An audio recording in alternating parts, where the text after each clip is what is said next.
अब्बा जी आपने बुलाया हमें? जी मेरे बच्चों आ गए हो। बच्चों आपको कुछ बताना था मैंने।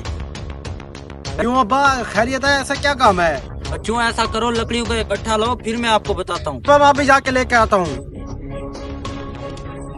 बेटा जल्दी लेके आना। अब्बा मैं लेकर आया गठरी, अब इनका क्या करना है? शाबाश बेटा, अब ऐसा करो, एक लकड़ी निकाल लो इनसे।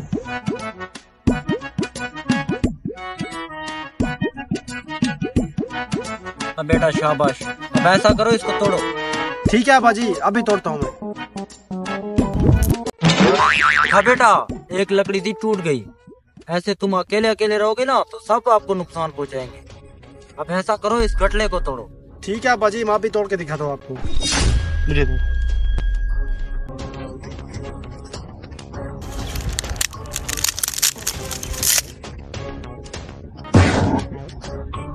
नहीं हो तुम अकेले रहो या इकट्ठे, तुम्हारा कुछ नहीं बन सकता।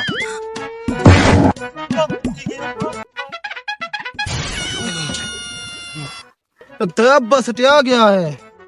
अब्बा सटिया नहीं गया, असल में गलती मेरा है। मैंने समझा कि अब्बा हमारा ताकत चेक कर रहा है, इसलिए मैं कमजोर लकड़ियां लेके आया।